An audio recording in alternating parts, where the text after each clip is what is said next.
warahmatullahi wabarakatuh. Halo teman-teman semuanya, kembali lagi bersama saya Azania Musdalifah. Kali ini saya akan menjelaskan mengenai ekologi sastra. Ekologi sastra adalah sebuah cara pandang yang digunakan untuk memahami permasalahan lingkungan hidup. Hal yang dibahas terkait dengan ekologi sastra adalah ada keterkaitan antara lingkungan hidup dengan sastra. Ekologi sastra adalah ilmu yang mempelajari cara manusia beradaptasi dan menjaga lingkungan dengan baik. Dalam kaitan lingkungan dengan kajian sastra, ekologi terbagi atas dua hal, yaitu konteks ekologi alam dan ekologi budaya.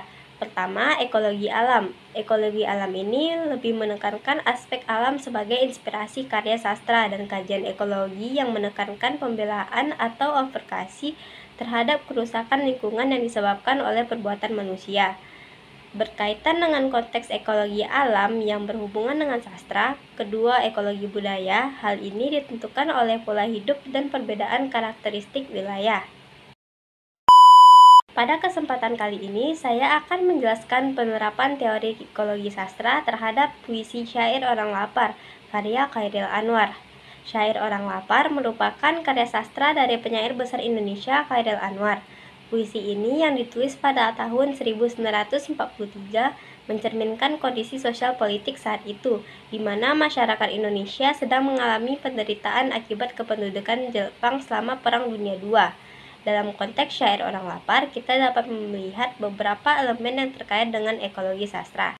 Pertama, ada representasi lingkungan sosial dan politik. Puisi ini mencerminkan lingkungan sosial dan politik pada masa itu, di mana masyarakat Indonesia mengalami kelaparan dan kesengsaraan akibat pendudukan Jepang. Chairil Anwar menggambarkan ketidakadilan dan penderitaan rakyat dalam konteks sejarah yang sangat spesifik. Chairil Anwar menggunakan metafora lingkungan dan kelaparan untuk menyampaikan pesan sosial dan politik. Puisi ini tidak hanya menggambarkan kekurangan pangan secara harfiah, tetapi juga sebagai simbol penderitaan dan ketidakadilan sosial. Yang ketiga, ada kritik terhadap sistem politik dan sosial. Syair Orang Lapar mencakup kritik terhadap sistem politik dan sosial pada masanya. Chairil Anwar mengekspresikan ketidakpuasan terhadap kondisi masyarakat yang menderita dan meratapi situasi yang sulit. Yang keempat, pengaruh lingkungan pada kondisi psikologis. Lingkungan yang keras, penderitaan masyarakat tercermin dalam kondisi psikologis orang-orang lapar. Puisi ini menggambarkan dampak lingkungan sosial dan politik yang keras pada jiwa dan psikologi individu. Yang terakhir adalah pandangan hidup dan eksistensialisme.